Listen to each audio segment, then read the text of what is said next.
Okay, hello everyone.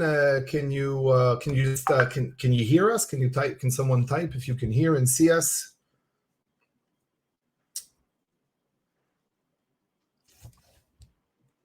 Um, okay, thanks, Jake. Okay, so you hear us and see us. Very good. Thanks, David. Okay, so welcome to I think this is session something like 11 of Stark at Home. It's been going on for since a month after Corona hit us all, or COVID. So it's a pleasure to be back, and I have with me today two very esteemed guests. We have Dan Robinson, who's a research partner at Paradigm, and he's going to share a harrowing experience he had in the dark forest of Ethereum, and he has a lot of takeaway thoughts from that. So we're going to hear them, and we also have Arthur Brightman, an early architect of the Tezos blockchain, who agreed on a very short notice to join, and I think serve as a deliverer of rebuttal or as the counter argument. So we're going to try and spice it up, but maybe maybe it's not going to be all that feisty and argumentative. And the plan, as was tweeted, is we'll start with Dan presenting his case and experience. Then I'm going to talk a little bit and say, or share some thoughts about how cryptography, and in particular Starks and other things, VDFs, and also more fancy constructions like secure MPC might help resolve some of the problems that we see. Not all of them, but some of them. And then we'll have Arthur delivering his point of view on the way miners should be managed, or what should we ask of them and how to do that. Okay, now for those of you who are new, the way we do it is from time to time we're going to pause. There's a ask a question button at the very bottom, and you can ask a question. You can also write things on the chat, but I think the ask the question is a better way because the speakers are usually not entirely focused on the chat, and then after some time we pause and answer questions after each section or mini section. So without further ado, I'm going to enlarge Dan's face, and I'm going to mute myself. So Dan, go ahead with it. Oh, another thing, Dan, if you want to use a whiteboard let me for doodling or whatnot, or share a screen, let me know. Same thing with Arthur, and I'm leaving it to you. Great.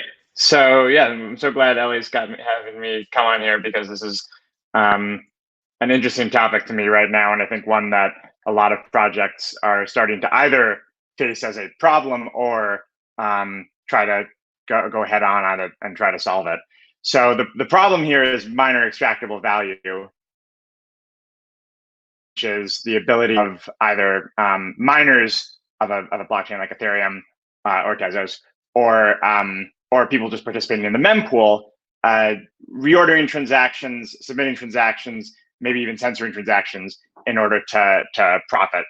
And this can be a problem for reasons that include the layer one stability of the chain potentially can be disruptive, and it's a bad user experience possibly for users of the chain. And it makes a lot of problems, especially in things like smart contract security or mechanism design, somewhat harder. But that's what makes it so fascinating. So I heard a story a few years ago from Phil Dion, who invented MEV, and then about a month ago, a similar story happened to me. And so I don't know if you haven't read, it was an attempt to rescue some funds, which is out of my usual wheelhouse. I'm not much of a white hat hacker, but I was in a position where I happened to learn about some funds that were in a contract about $12,000 worth that could actually be recovered by anybody. not using a vulnerability in the contract, but something close, which is that basically the user had accidentally sent their money to a contract, and there was a function on the contract that could be called by anyone just to get that money out. And the reason this wasn't as simple as just creating a transaction was because of MEV and how scary the Ethereum mempool is. So the issue here is since anyone could go pick up money from this contract. Now, no one had yet, but anybody could. If I went to go pick up money from this contract, then I would basically be putting up a huge flashing free money sign, saying, like, showing to everybody who's watching the Ethereum mempool, I'm just going in here, making this call, this contract, and taking this money out. And I knew, because I'd heard about these particular monsters before, that there were bots out there called generalized front runners.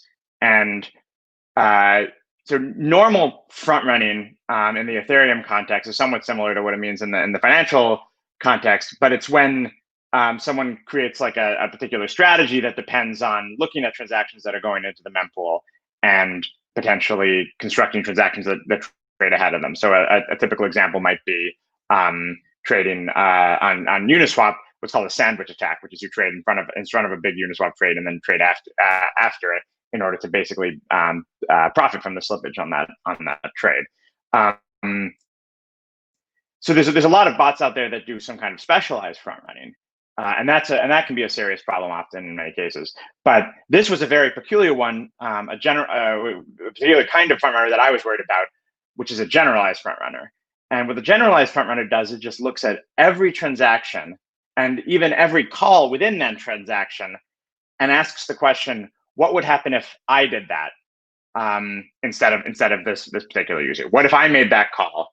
And what if I maybe replaced an address with my own, or do like one of these other sort of simple mutations on this call? And what they do is they simulate what would happen if they did that, and if it would result in them making a profit, they just go ahead and do it. They don't have to. No human has seen this. The algorithm's not programmed to exploit any particular pattern. It's just looking for any free money that's lying on the ground by watching the people who come by and stoop to pick it up. And so I knew this was a risk, and talking to a few smart contract security researchers like Sam Sun and Scott Bigelow, I became convinced that it was too big a risk for me just to do this call manually. So with their help, me and my Paradigm colleague, Georgios Konstantopoulos, we tried to obfuscate what was going on by routing our call through multiple contracts, each of which was authenticated and no one else could call. One of which would activate the other one in an initial transaction, and then there'd have to be a second transaction to actually go pick it up. And the goal of this was just to make it difficult for the miner to see what was going to happen in the transaction when it was executed. And unfortunately, our attempt failed. One of these, soon as this transaction in the mempool, somebody came and swept up the free money. What's crazy is this money had been sitting there on chain for about 9 hours, and nobody had touched it, even though anybody could pick it up. And all it took was us trying to reach out to grab it for it to be snatched away. And so this shows that the mempool is even less secure, even more of a harsh environment than the Ethereum blockchain state itself. And we coined the term, or stole a term from a sci-fi book to describe this sort of environment and how creepy it feels. And the term we use is a dark forest. And this is from a great book in the Three Body Problem series. Sci-fi books, I highly recommend you check it out, and I don't want to spoil it. But basically, it's this kind of environment where as soon as you're noticed, as soon as you're visible, you're dead. And so, I think there are potentially we could have done better obfuscating this, but ultimately, since the miner can execute, the miner has to be able to construct and execute a block for your transaction to get in. And if they can, then the front runner potentially can. So this obfuscation is a race that in the long run is impossible to win. So what happened recently was Sam Sun, the same security researcher, found a bug in a different contract, and was basically in the same scenario where if they were to just try to pick up this money, it would get stolen. Except in this case, instead of being about $10,000, about $10 million. And so what they did was they went directly to the source, to the miners, and said, we don't want to submit this transaction to the mempool. We want the miner to just mine it directly into a block.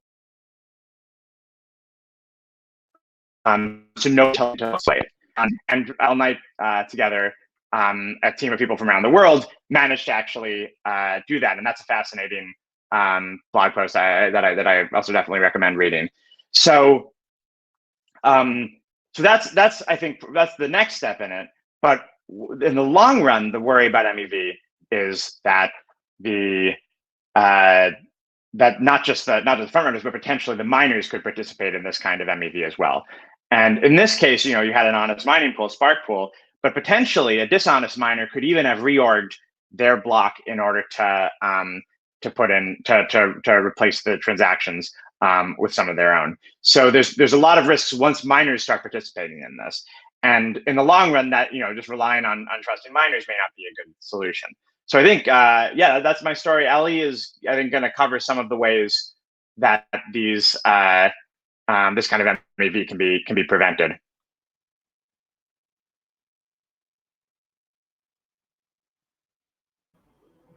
Terrific. So let's pause here and ask: are there any questions? So I mean, I'm curious to hear. Okay, I'll wait for questions to come about. But how would you go? What do you think is the best way to solve such problems, like the one that you encountered? So I think the general approach needs to involve basically ordering transactions has to be separate from executing them. Is sort of like in the long run potentially how you can solve this problem. I think and what that means is basically ideally whoever's constructing the transactions doesn't know what's in them until they've actually committed to including them. And so one way to solve that potentially would be Timelock Encryption, which I think Ellie can talk much more about. And that would basically involve the users encrypting their transactions in a way that could be unlocked later, but only after a specified amount of time. And so which would be presumably after they've been included in the block. So the miner would basically mine these transactions blind and then potentially later decrypt them. This is also the case, by the way, if you just use normal encryption. If you've got like Zcash or something, then the miner can't see what's going on. So that's another possible solution. I think in the short run, there are definitely a few more. One way is to prevent users from being able to create their transactions in response to other users, which would be by for example putting a VDF on it. And this could prevent miners as well, because basically this would be putting a VDF proving that I've created a transaction more than 10 seconds ago. A VDF being a verifiable delay function. So that could basically mean, in this case, when we submitted our transaction, people could see it, but they wouldn't be able to create transactions in response to it until ideally it had been included. So that's two categories of solution. Another is you can have users opt in to a particular sequencer regime where they trust some particular person to order their transactions. And so you need like this to be enforced at the contract level. That basically a contract can be can say somebody's responsible, at least in like the short period, for defining who can interact with this. And before we go, and please ask more questions, another question to you from a very high level point of view. So I know that you have a background in law. So without going into like legality or illegality of things, but from a very fundamental moral or basics of the way markets should or can operate, how these are very decentralized markets and ecosystems. how do you see the similarities and differences with the way standard markets that have been going on for millennia have been regulated, and there are all kinds of fair behaviors there? What are the core similarities and differences to what you experience here? Yeah, well, it's a great question, because I think what we've seen in traditional markets has been a lot of regulation, either at the either by government or by something like an exchange, to basically create a playing field that's quote unquote fair for participants. I think one interesting thing about Ethereum is that while the or Tezos or any other smart contract, that while the base layer has very little regulation, others about maybe you can interact with. So in fact, there are some decentralized exchanges out there that try to solve some of these problems with things like batch auctions or VDFs or something, or having a trusted sequencer responsible for or relayer responsible for matching trades. So you can kind of, if there's a better system that users would prefer and that is better ultimately for healthy functioning markets, you would hope that basically someone could build this kind of infrastructure on top of Ethereum rather than having to have it be stuck in the base layer. And I bet that's what Arthur was going to say. I was just doing this in order to try to preempt Arthur. Okay, got you. So now maybe let's say I see there are, I believe, 3 questions. So if you, Arthur, can you see them? Sorry, Dan, do you see them? I'm not. So I see. Is that the chat or? Oh no, this question. No, there's also. So I think these are. See it. Okay, Dan, can you? I'll read them also out yes, loud. I can see the questions. Yep. Okay. Do you want to read it out loud Sure. and then answer it? Yeah. So the question is, what if you put a really big transaction fee and have your full node plugged directly into miners' nodes? And it's a great question. I think from what I understand, a lot of miners just automatically broadcast and relay most transactions that they receive. Without like applying any rules to go, like, ooh, should I really keep this for myself or my pool? That may change in the future because it's not necessarily rational behavior for Ethereum miners to do.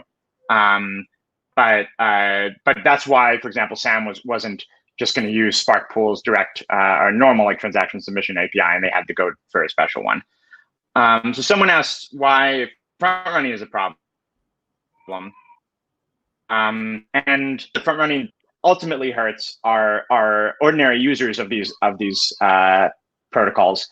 So like a normal trader on Uniswap who gets front run, and this potentially just prevents people from using it, and ultimately means there isn't any MEV to extract. So it's kind of a tragedy of the commons where the MEV gets over farmed until potentially nobody wants to use the chain. Yeah. So right. Someone asked about no one front running the eminence transaction. It's a great question. I'm not sure exactly how that hack worked. Some hacks or exploits are they require either multiple steps or they require you to be in a particular state initially. So it may have been something like that. I'm really not sure though.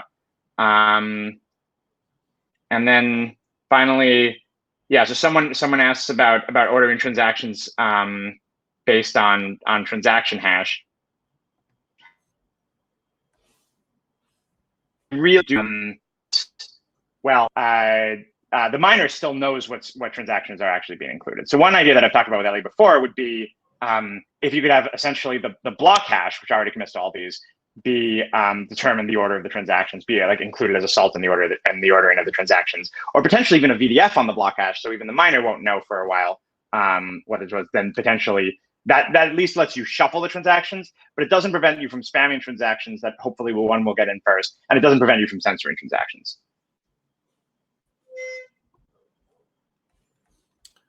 Okay, terrific. So thanks, and thanks for the terrific questions. So now I'm gonna enlarge. Actually, I'm gonna share my screen because I prefer doodling when I do so. So I have a whiteboard that I'm going to use. Let's just make sure that this works well. And now what I'm going to do is I'm going to enlarge the, sorry about this. Let's make Good. Okay, can you see the screen? I hope you can.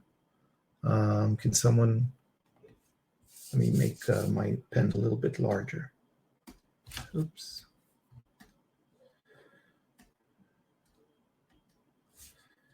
Okay, can you see this? Let me just go back and see if someone on the chat. Okay, great. Thanks, Jake. Okay, so I want to speak about three things. I want to say what are some of the problems that we see. That's going to be part number one, and then there's going to be part number two, which is why do I think are these things a problem? Sort of answering or maybe anticipating what I imagine might be some of Arthur's rebuttal, like why I'd like to argue why such behaviors are undesirable and we should try to curb them in various ways. And then I want to talk a little bit about solutions. I'm going to offer a number of them. None of them is necessarily perfect, and there may be others, but some directions. And I want to specifically focus on one very simple thing that I think is very implementable. It's something that's very realistic, and that could be implemented essentially today. So let's talk a little bit about the problem. So the problem, I think the core of the problem is, maybe let me move to this. So the problem, let me just move my screen here. And by the way, I should tell you that when I'm using the screen, I can't really see what people are chatting. So I will just from time to time go back and see if there are any questions. So what is the problem? The core problem is that miners are also the sequencers. So they are asked to miners serve two purposes, at least two purposes. One is they are active in some process that generates some immutable sequence of events, but at the same time, they are also asked to sequence the events within a block. And this gives them a lot of power, at least the miner that succeeds to to actually have her block incorporated in the blockchain. And I want to talk about, so this gives them, so miners have the ability to do several things that are, I'd like to argue later on, undesirable. I want to talk about three things. First of all, they can just sequence the TXs from the mempool in any way that they want, which means that they could take their friend's transaction and put it first, or if someone bribed them, they could put it first or pay them or something like that. Okay, and I think a concrete example to think about is something like an automatic market maker or some abstraction of it, something like Uniswap or a simplified abstraction of it. So everyone's rushing to buy something, and each time someone buys that something, its price goes up a little bit. So let's say the initial price is going to be 100. The first one that gets it pays 100. The second one that buys it needs to pay 101. The third one needs to pay 102, and so on and so forth. Okay, and you can also come and sell it back, these things, whatever they are, prize tickets. So now think of a miner. First of all, the miner could make sure that transactions that are close to his heart go up front, and then they pay a lower price. The second problematic thing is that they can insert new transactions that actually that are not on the mempool. And so in particular, a miner could see that everyone's buying this thing and its price is going up. So the miner could go and basically generate a transaction that gets it first, and then the price is going up. And then later on, when it's, let's say, 110, place another transaction where actually it is on the selling. So here, miner buys. And here, miner sells. And within one block, deterministically, as long as the block gets accepted, this miner has made $10, right? And the third ability is to exploit knowledge by mauling transactions. So the example that Dan was recounting is an example of this, where basically, the miner saw something, said, "Oh, there's some piece of information here that now I know of it. I didn't know before I saw this transaction, but I could maul the transaction, take the information from it, and benefit myself." And this is what was done. Okay, so these are three kinds of behaviors that all come from the fact that miners are also sequencers, and they even get to insert things into the mempool as they're doing the sequencing.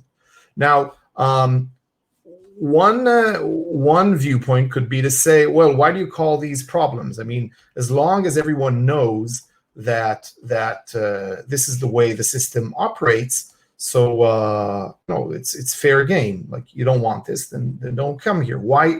What is there even to fix? So why are these? Oops, sorry. Why are these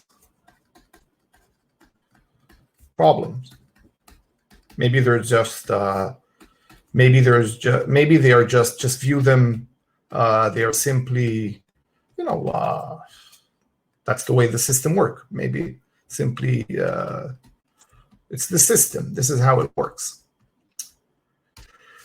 So, and my very simple answer to that would be, suppose there was some alternative system without them, without these abilities. Wouldn't you prefer it?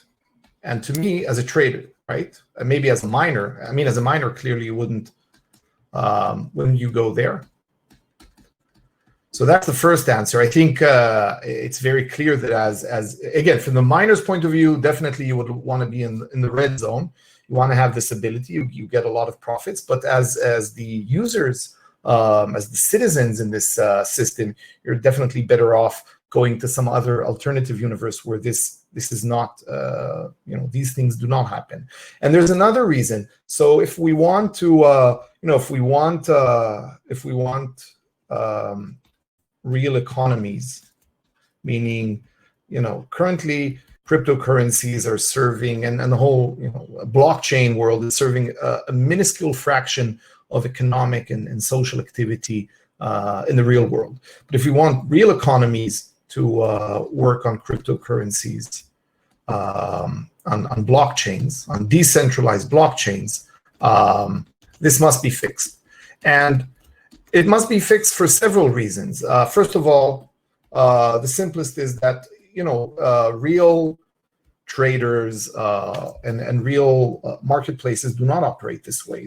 When you go to a marketplace, you expect some notion of fairness, and these three kinds of knowledge are not things that you would want to happen to you in a marketplace. That's not what you expect. Maybe they do happen in marketplaces. I'm sure they happen. They do happen. But the reality is that we try by various means, conventional means perhaps, we try to prevent them. So if we want to convince the world that cryptocurrencies are the place and the solution to and the way that markets should work, you need to have some way to address these problems. And another point that I want to make is that I'm not claiming I don't want this. I prefer. I don't want it to be. I don't want regulatory solutions, right? I'm sure they have a lot of downsides, but rather, let's seek cool, efficient, new, decentralized solutions to these problems. And another aspect, there's the scientist in me that, these are cool problems to solve regarding decentralized marketplaces. And I think cool problems are, deserve, a lot points and scrutiny. So these are cool scientific problems and the borderlines of economy and game theory and cryptography, and that's maybe the thing that excites me most. So now I want to talk a little bit about solutions that could make or classes of solutions, and all of them I'm going to talk about cryptographic solutions. Let me just jump to the other screen and see. Okay, I see people can see and follow this. Okay, so please, add your questions so that as we go along, so that because I can't see the chat as we're talking, but later on, I'm gonna. Sorry, and I apologize for this. My phone should be silenced. Sorry, part of the downsides of doing a Stark at home kind of thing. Okay, so now I want to talk about possible crypto-based. So,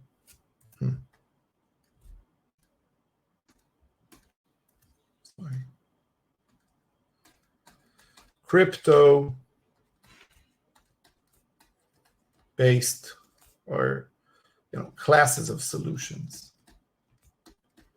And I want to focus on one again that, as I said, is something that we can actually implement today. And in fact, I think there's the ETH Global Hackathon that's running now. So I think the solution I want to describe, I think, should be a cool project to work on, and it's very doable. So I'm going to focus on that. So the first class of solution talks about separating. Separation of powers. So separating the miners from sequencers.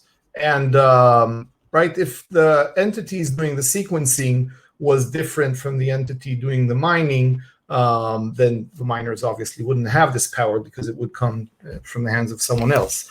And one way is to have actually some operator, or even it could be a single operator or sequencer.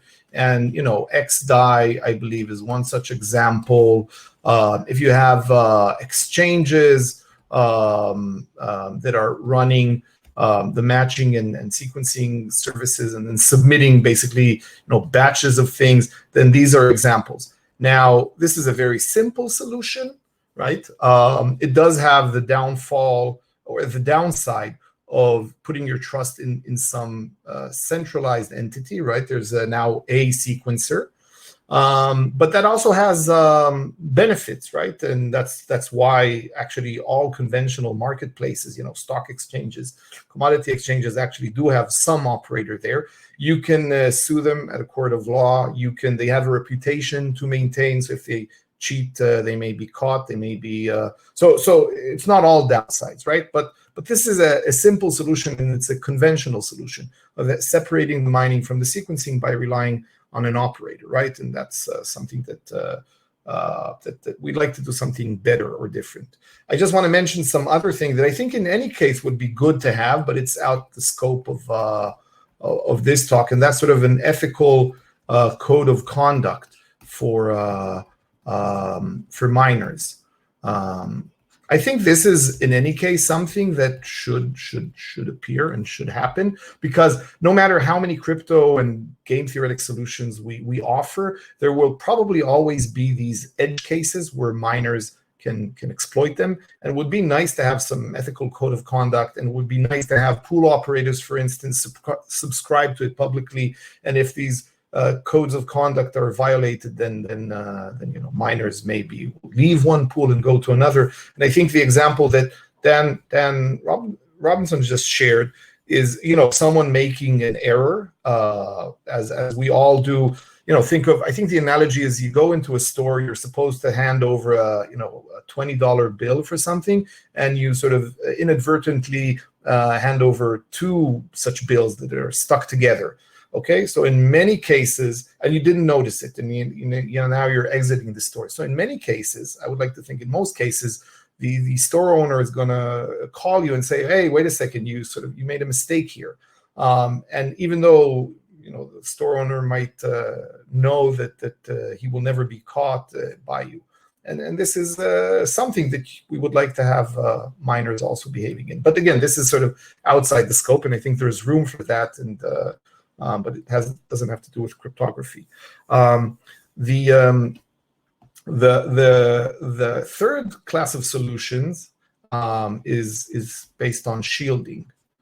So first of all, you can shield everything. And what do I mean by this? You can have a decentralized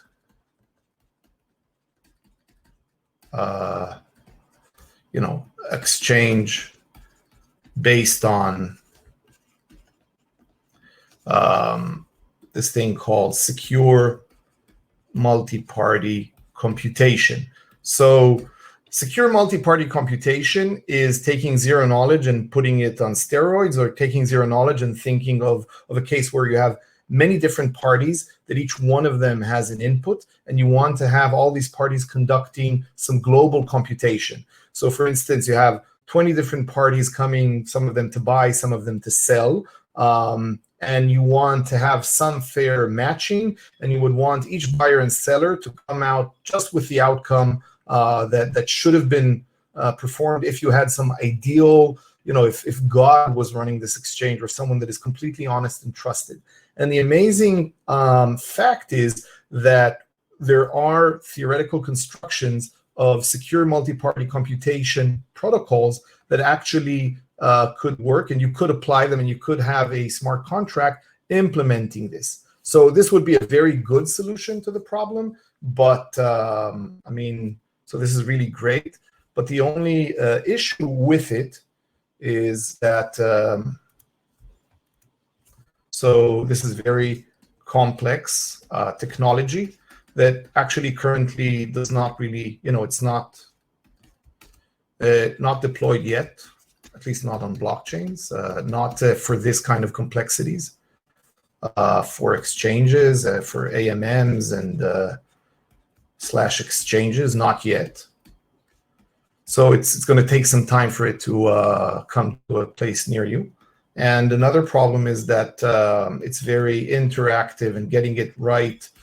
You need basically all participants to be live all of the time, and you can sort of make folks drop off, or if they drop off, then they have all kinds of free options for leaving this protocol. But this could, right, if you shield everything, then basically the miner is now blind. The miner does not know what it is sequencing, or the sequence of events, and it doesn't even know where the market is heading. So it's just like anyone else. So this is a terrific solution. The only problem with it is that currently it is not yet practical.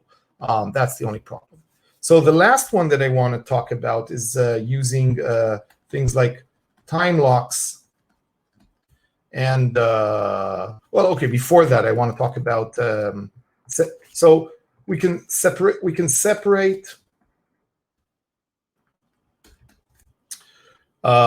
mining,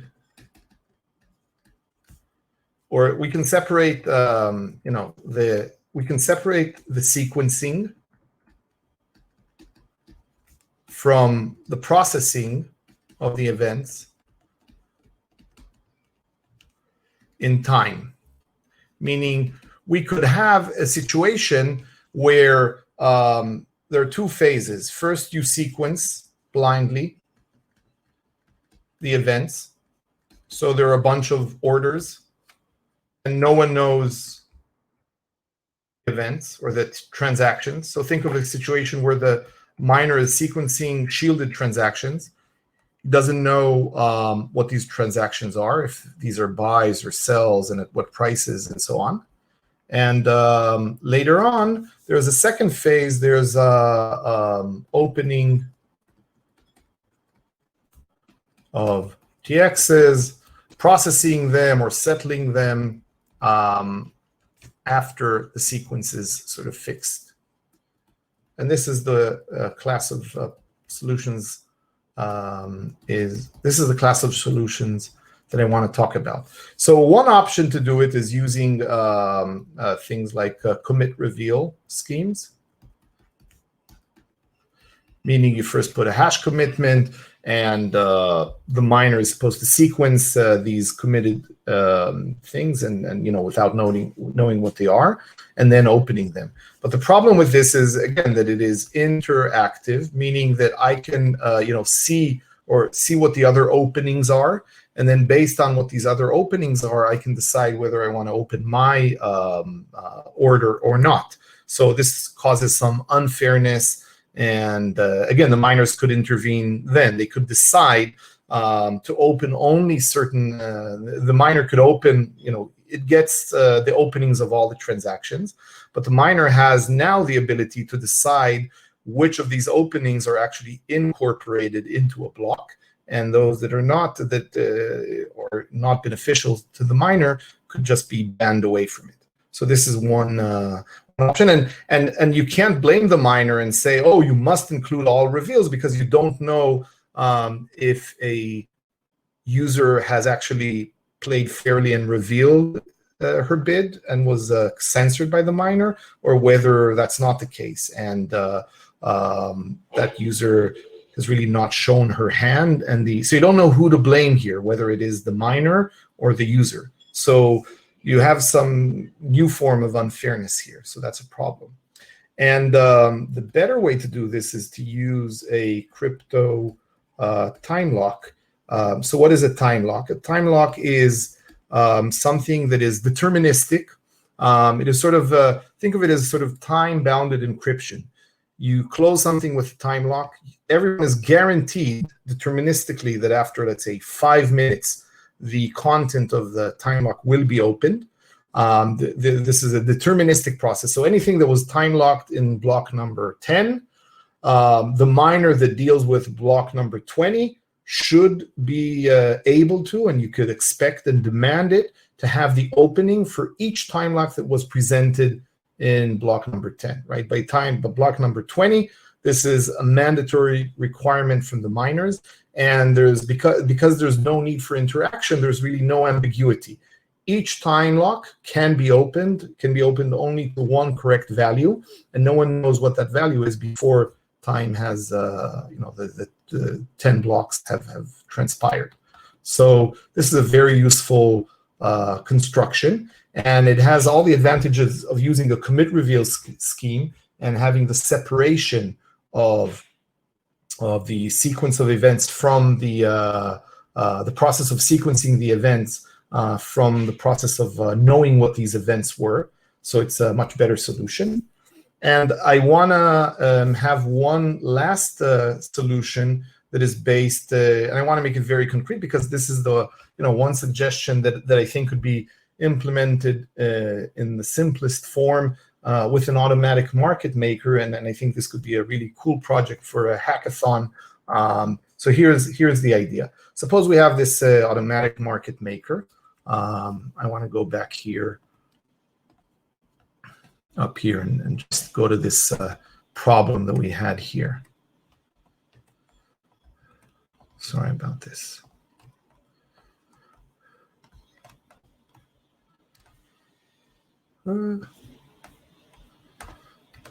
Okay, so here we have this, let me change the color. So you see I'm talking about, oops. So I'm talking about this kind of, I'm talking now about this kind of problem. So we have this automatic market maker, and everyone's, there's a bunch of orders that want to go and buy this asset, and we know that the asset is increasing in price. So for 100 units, the first one who gets serviced gets one piece of that thing, and then the next one gets 99% of it, and the next one gets only 98 cents of it, or something like that. So what we could do is, and now I'm going to use a verifiable delay function to solve this problem. Verifiable delay function. And or VDF. And again, the general principle is going to be separation. So separate the sequencing from processing. But I want to do it in such a way that, maybe appealing to users of automatic market makers. Because you want to get your funds immediately. You want to buy this thing now because you want to move it somewhere else, and so on and so forth. So what if we did the following thing? The way the smart contract, this automatic market maker works, is that we sort of we have this sequence of orders, and we know that the prices are going to increase. So we know that the highest price is going to be, let's say, whatever, 120, and the lowest one is going to be 100. So what you do is you assume at first, you sort of do a partial fulfillment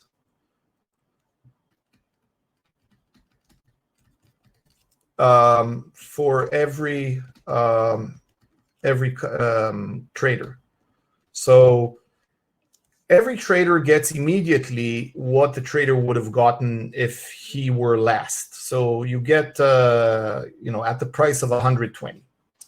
And then there's some residue. This residue is going to be, it goes to some address, some temporary address, so it's locked a little bit.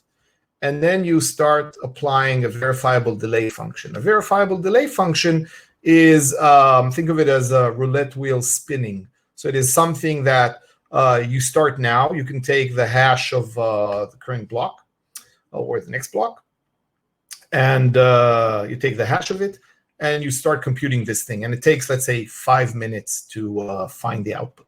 So after 5 minutes, you get some randomness that is determined by your decisions right now, made by the miner, okay? But the miner will know the result of this computation only in 5 minutes' time. And you take the output of this deterministic process, and what you do is you use it to distribute fairly the residue. And how do you do it? You sort of order. Just 1 second.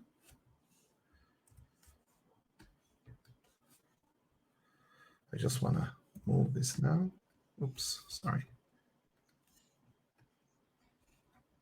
So you distribute the residue according to the random sequence that you get. Basically, you take the output of the VDF that comes 5 minutes later. You go back to the sequence of orders. There were, let's say, 20 orders. You use the randomness that comes out of the VDF to order them randomly, according to that randomness. And now you take the residue that was sitting in this address, and you sort of give the residue to the various traders according to this random thing. That's one option. And a variant on that is you can do the pool together kind of scheme where you could use the output to randomly allocate all of this residue to one or two or a bunch or a few of the traders, right? This could be more efficient in terms of maybe gas cost. Ellie, yes. Ellie, sorry, I do have to leave in 8 minutes, and I really want to hear from Arthur. Sorry to cut you off. Yeah. But I want to hear Arthur's views on the MEV. No problem. So that's I'm basically done. So if you want to note, let's leave the questions to later on. And this was this one suggestion. You can do it with a VDF, and I'll answer questions later. And I'll hand it over to Arthur, please. All right. So despite all the advertisement, I am mostly in agreement with everything that Dan and Eli have said today. So sorry, it's not going to be as contentious as people may be hoping. I have a few notes that I took, and I'll just go through them. So the first thing is that people talk about this thing and they call it front running, and front running means something specific. So when you have a broker, for example, who works for you, and you hire the broker and you say, please take my order and send it to the market, and the broker promises, pinky swears that he's not going to take advantage of it, and then he does anyway, that's front running, and that's illegal, and it's illegal because he has a fiduciary duty towards you. That is not the case with a miner, and we certainly do not want it to be the case for this to be a miner. So I think I don't disagree with Eli when he says that you have a blockchain where you have less MEV is more useful than a blockchain which doesn't. It's clearly better. But there's always this kind of in rulemaking and legislation, there's always a bait and switch. It always starts out by saying like, well, look, it's unfair. Look at these people, they have this transaction and they're taken advantage of by the miners and so on and so forth. And then you point out, it's like, well, yeah, but they know the rules, and because they know the rules, they will adjust and so on and so forth. And then the smart response to that is says like, oh, of course, the point of the rule is not to protect people because, like it's a reflexive market, the market adapts. It's really that if we don't do this, then there's not going to be a market at all. That's what, Dan was saying. And so because we want the market to exist, because we care so deeply about this market, we want it to exist, we want it to thrive, and therefore we're doing these rules. But what's really funny is that the people who are most adamant about this in cryptocurrencies are the ones who actually don't want cryptocurrencies to exist. So it's always this weird bait and switch where it's like, no, of course, like the sophisticated view, if you want, the moat is that no, this is to like make these things efficient so that participants can like participate with confidence. But really the effect in general is not to give anyone confidence, is to just like make the thing pretty much disappear. So I find it like a little sad that this is such a common bait and switch. Regarding the MEV, I think we need to distinguish two types of transactions. And the question is like, is there public knowledge that's embedded in a transaction or not? In some cases, you just have money on the sidewalk. And by the way, this is not just smart contract platforms. You could have this in Bitcoin, for example. If you have an anyone can spend output in Bitcoin, then all of a sudden, anyone can spend it. And so the miner could put their own transaction. Everyone could put in their own transaction to try to spend it. And this, I understand, is a lot of what is available. And to some extent, the case in Dan Robinson's story, this is public knowledge. The fact that this money was extractable from this contract could have been seen by looking at this contract. So in a sense, the transaction he sent really didn't contain any private knowledge that could be exploited by the miners. We're just in an era where we have somewhat sophisticated bots, but they're not sophisticated enough to discover this. They just copy what other people discover. But they will get to that point. We will get to a point where people are doing static analysis on contracts. And if there's a contract where there's money to be extracted, they will extract it and they will not wait to see another transaction to copy it to do it. So trying to prevent against that is not necessarily that useful.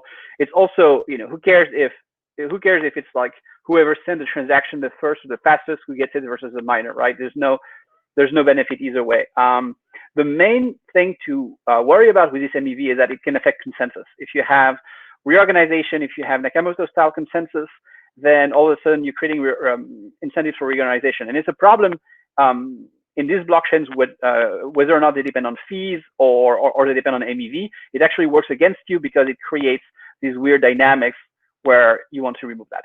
If on the other hand, you start having consensus with finality on every block, then now MEV plays in your favor. This kind of MEV says like, hey, actually, this type of stuff is going to subsidize the security of the chain. So it's a good thing. But that's only if you have finality on each block. And to me, that's one of the main arguments for finality on each block as opposed to reorganization is MEV.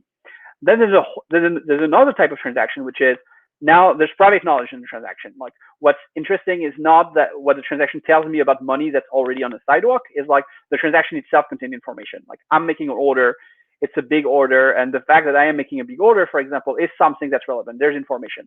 And of course, if that happens, I don't want the rest of the market to know until it's executed. But here's the thing, you can and you should talk directly to a block producer. If you want, if you want the type of relationship with a block producer that you might have with a broker, for example, or that you might have with, traditional financial intermediaries, there is nothing stopping you from doing that. And I wrote recently about long-term service level agreements. One of the reasons you want to be able to leave miners or block producers the discretion to create their blocks is because really it's kind of an awkward situation where blocks are created by mempools. I think where this will evolve eventually is that you will have large brokers who sell, and I don't mean brokers in the same way. You will have large packagers, if you want, that will sell you block space. You will say, okay, I want to send 1,000 transactions next month. I am buying in advance. And this is, by the way, the solution to congestion. It's very important that we can have this flexibility on the miner side, as opposed to try to control the content of blocks on a protocol side. And so, yeah, absolutely. If you want to inject a transaction and you want to make sure that no one is going to copy it and no one's going to get in front, deal with the miner directly, deal with the block producer directly. I think it's important that people do that. So yeah, all the stuff that involves mulling, for example, that's not public knowledge. That will go away in the sense that miners will not even need to mull anything because they will just statically discover it from analyzing the blockchain anyway. Though one more thing I want to say is that ordering helps, but it's not the only thing, because as a miner, even if you can't control the order, you can control who gets in and who doesn't get in. And even that can lead to some exploitable behavior for the miner. You could inject your own transaction and decide you want them or not want them in the block. Really, if you want to remove any discretion from the miner, you basically end up having to have consensus on every transaction. Like, so if you do that, you can get there, and still even then you have some possibilities of censorship. But if you have finality on every single transaction, and an honest majority of miners, then you can get there, but it gets very, very heavy. One more thing I want to say about time-locked transaction, because I love this solution. It's one thing I've been proposing as well for a while, is that it's not just a solution for this type of behavior when you want to keep your transaction private before it's executed. It's also good for censorship, which has the same dynamic. I have a transaction. I want the miners to accept it before they read the contents, because I don't want them to censor it based on the contents. And using a Timelock encryption for that is great. One of the things Eli and I discussed with other people, which would be a super useful primitive for all of this, is a blockchain-wide encryption key that gets decrypted by a VDF. Or in some sense, there's one public key, everyone encrypts that public key, and then there's a VDF is computed, and then you get the decryption key, and it works for everyone. And there's constructions which are quite complicated right now, based on I think it's super singular elliptic curve. It's other algebras that beyond me, but there are constructions that are getting there, and having this at the layer of the blockchain can be super useful. So I agree that this thing is very useful for blockchains, for transactions which contain information. But I also want to caution about trying to make this about fairness or anything like that, because that can be corrupted very easily by people whose agenda it is to destroy cryptocurrencies. And what they will say is like, oh yeah, you're right, these miners are not fair. Let's make sure that miners have to get $1 million license to become a miner, because otherwise, why? If they don't have this $1 million license, they could reorder transactions, and then you basically kill the decentralization. And so, or you push cryptocurrencies completely underground. And so I want to be I want to caution against this type of language, because it is not true that it is a fairness issue. It's not a fairness issue. It's potentially an efficiency issue. You potentially have better blockchains if you have less discretionary power for miners or for block producers. Absolutely. So these technologies are great, but the normative language is basically giving ammunition to people who want to destroy cryptocurrencies, frankly.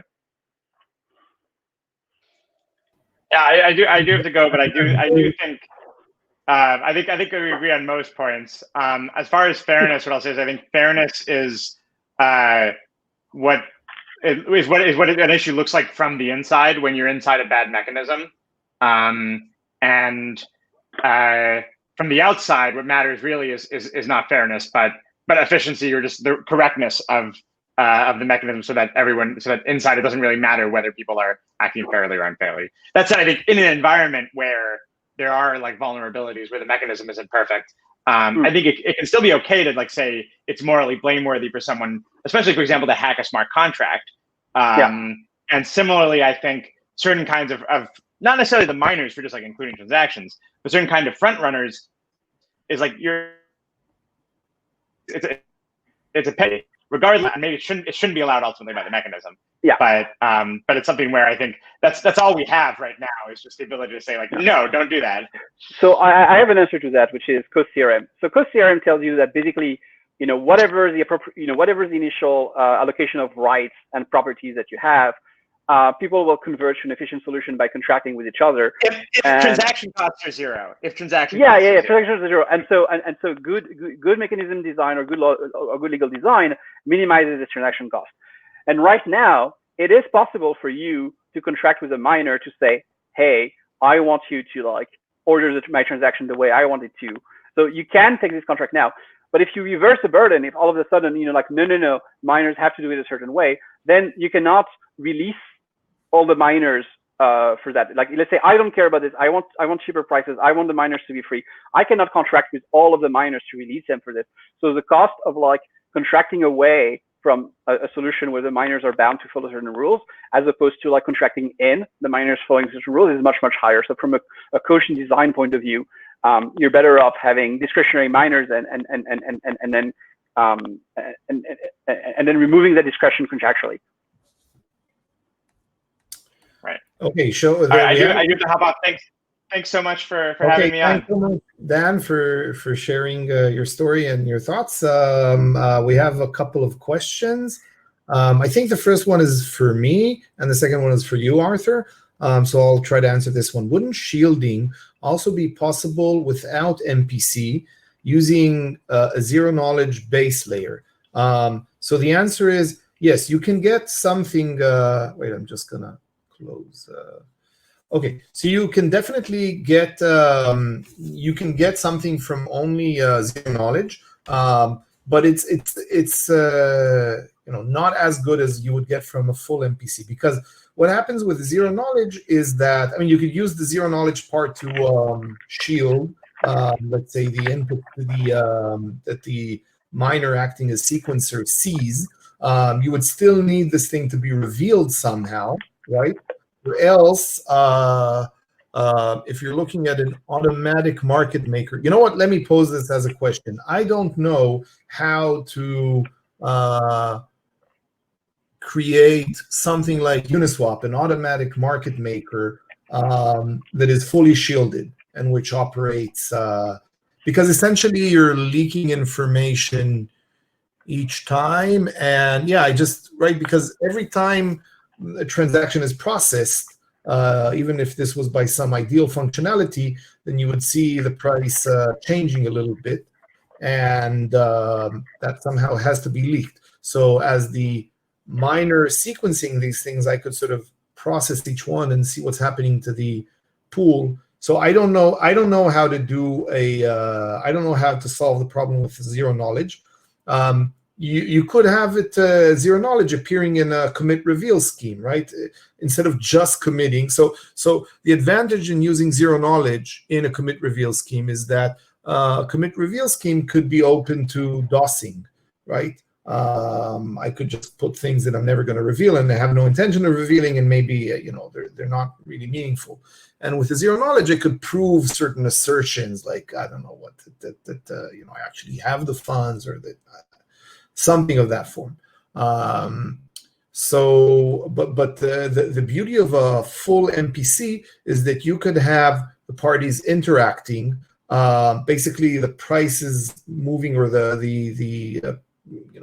if you think of an automatic market maker, the result is what the result should be had there been an ideal functionality sitting in the middle, and no one can really control it, not the players inside the game and not the miner. So secure MPC has an advantage over zero knowledge, but zero knowledge could be used in combination with a commit reveal interactive scheme.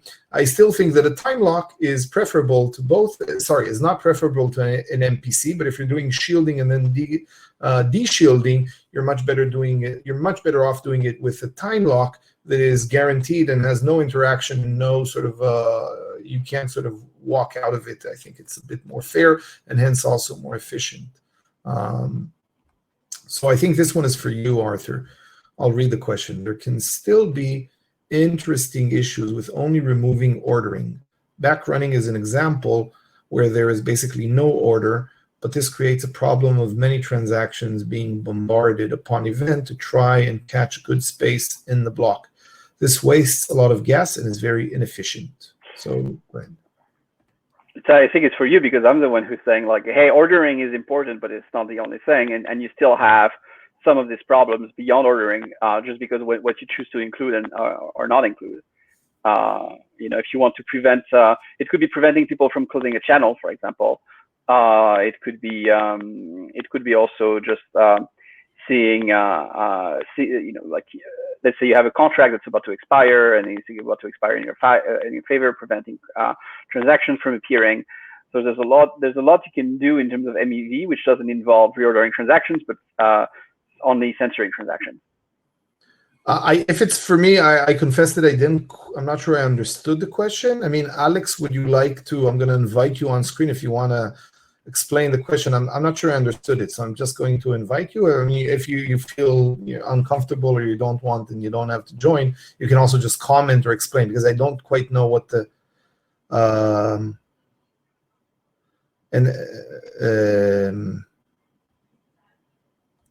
so I'm going to wait a minute or two just to see if Alex wants to join. Meanwhile, I'm going to close the... You can also, Alex, if you want, you can also just comment by text if you don't want to join on screen. Maybe a comment after that explains it. How about creating a smart contract protocol? I'll try to address this if I understand it. How about creating a smart contract protocol that only changes state in the following block? For example, a price changes on compound, but only takes effect in the following block, effectively preventing front running.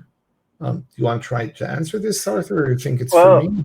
I don't know. So I can try. So you could do something like that. If you have a VDF that does randomness, what you could do, for example, if you were managed to have like a really, really random number on each block, which, even with VDF it's not obvious, like you have them far less frequently than that. But if you had a random number on each block, what you could do is randomize the order of the transaction on the previous block before applying the previous block. So, that takes care of the sequencing because to some extent, but not fully, because there are many opportunities where just having the largest transaction, for example, regardless of like the order it's going to be in, is going to be helpful. Or as a miner, you could just inject, 100 times more transaction than the other one, and so you would be 100 times more likely to be the first one. Or you could just censor transactions. So you could do things like this with the ordering, but like I'm saying, it's not just about the ordering.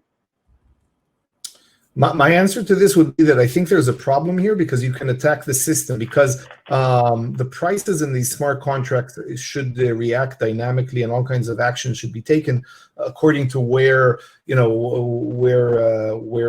flow of funds is going. So if you're going to react to these flows only in the next block, in extreme cases, the system could get broken, under liquidated, and sort of things like that. I think that's the problem. I can't right now craft in my head an example, but that's my gut feeling, that this would be problematic and then could be attacked. Oops, sorry. I saw that there was a wait. I think you made a comment there that Maul that I by mistake deleted. So maybe you can add another question. There's another question. Could you make miners pre-commit on which transactions to include based on TX fee alone? Content is shielded, then reveal and let them race to find the block, including these transactions. Did you understand the suggestion, Arthur? Maybe. So what I'm thinking is that you have a commitment to the transaction with just the fee. So the miner only sees the fee. They insert a transaction, and then after that to get the fee, they have to include to get the actual fee, they have to include the actual transaction. The problem, of course, is that the MEV might be higher than the fee, and so they might decide that, even though I included this, I don't actually care about the fee because I'm making more money by not including this transaction, or by including another transaction instead, by including this transaction. I think all the commit reveal things, basically, if you try to make commit reveal with just a hash, it doesn't work. If you try to make commit reveal work, the design you're going to end up with is Timelock encryption. I think that the takeaway is, whenever you're considering a commit reveal, you're far better off using either a time lock or a VDF, because you get the same functionality, but you don't have the interaction with all the problems that come with it. You have full determinism, which means you can enforce the miner to act upon the sequence of things. And I see that Alex has joined. So Alex, do you want to explain your question? Yeah, sure. So you talked about separating the sequencing.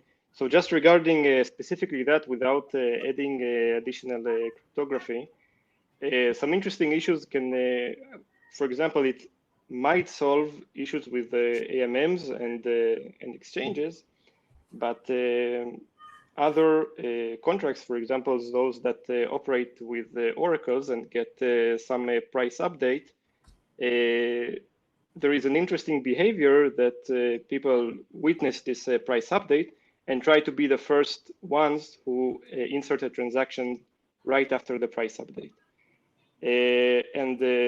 What it causes is everyone is broadcasting a bunch of transactions with basically the same gas price. The miner orders them in some random way, an honest miner, not someone who is trying to even do anything malicious. And the one who broadcasts the most transactions basically wins. And the effect is that the block is clogged with transactions that are all trying to win this spot. Everyone is trying to broadcast the same transaction with just trying to get this spot in the block. It was just a remark that only separating ordering might cause other issues. This was an example that. Okay, so it was a remark, not a question. Okay, fair enough. That forms a remark on my side. So yeah, one of the things is that if all you have is the ordering, you create an incentive now to submit 100 times more transactions, so that you're more likely to be the first. But I also think that the problem you describe is one of the one that I think is going to go away in some sense, because it's only because the miners are not sufficiently sophisticated. Down the line, miners are going to get to the point where they take advantage of this, and people are not even going to bother submitting the transactions because they know the miners will take it. So the fact that it creates a congestion is just a temporary side effect from the fact that the miners are not optimal. And that I don't see so much as a problem, because it's public information. You know, the price tick, it's money on the sidewalk. It doesn't matter whether it goes to the miner or whether it goes to the person who's the fastest, right? That doesn't make a much of a difference. You're right. So this is exactly the case where it just removing the order. Even now, when the miners are doing it honestly, it causes issues, different issues. Someone else gets it, not the miner. It would actually be better if the miner would act upon it and get this better for the network. It would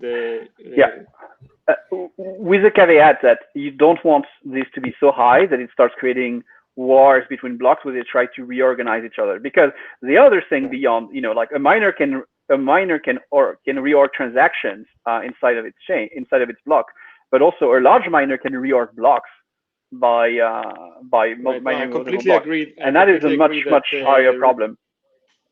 Right, I completely agree that the reorgs and the finality is a much bigger problem in the whole when thinking about MEV as it is today in Nakamoto style blockchains. Okay, thanks, Alex. There's one more question. So I'm gonna bid farewell to Alex, and let's answer this question. Won't a proof of stake model prevent miners from abusing their power? So do you want to answer this, Arthur? Yeah, so to some extent with proof of stake, you have a better alignment, I would say, of interest, in the sense that you might care more about the health of the network, but you don't want to rely on that. It's fairly weak. What you might gain from like MEV might be larger than what your stake is, and so you have it to some extent. I think it would like prevent people, like it's actually disincentive for doing something like really clearly bad and like partially harms the network. But for something at the margin, where you basically like only marginally harm the network but get a big benefit for yourself, it will not act as sufficient disincentive. And my answer would be that I actually see no reason, as long as the miner can also be the sequencer. I mean, I really don't see. Maybe it might be even worse than a proof of stake, because like in a proof of stake, I know deterministically, and I may actually know it even sometime in advance, that I'm going to be in charge of a specific block. So I could do all of the bad behaviors that were mentioned before, and maybe even plan a few steps ahead if I know that, let's say, in 20 minutes it's my turn up, so maybe I can even plan now transactions for others to include that I will benefit from. So the determinism of it only gives me more power. So yeah, it's certainly, I don't think that you have more power with it. No, so not all proof of stake is going to have this type of determinism, but you also have the fact that knowing who the miner is going to be gives you make it easier to contract. Like if I want my transaction in the next block, I know exactly who to talk to. Whereas in a proof of work network, if I want my transaction in the next block, I have to basically broadcast it. I see. So you're saying that reputation might kick in. So like over time, this miner will be known to be the kind of miner that you never want to, put stuff in the mempool just before it, because it doesn't have to be reputation. It can be contractual. Or, I want my transaction to go in, and I want it to go in the block without anyone else seeing it, and I know who's going to create this block. So if it's a completely anonymous block producer, I won't be able to do that. But if it's a block producer who is a known entity, I can go to them and say like, hey, I have my transaction. Can you sign a contract showing that you're not going to disclose it? Interesting. Yeah. Okay. So I it's different, I would say, but I don't know what to think. Okay. So I want to thank again Arthur and Dan and all the folks who attended. We're going to have some pretty exciting sessions upcoming. We'll try to keep it at once every 3 weeks. And I'll probably write up this brief thought on how to do a slightly more fair automatic market maker with delayed return of some of the funds using VDF, and hopefully someone will pick it up and implement it. Or at least try to do so. Arthur, any parting words? No, it was a great discussion. Thank you for having me. Thank you very much for joining, especially on a short notice. Okay, goodbye, everyone. See you next time. Bye.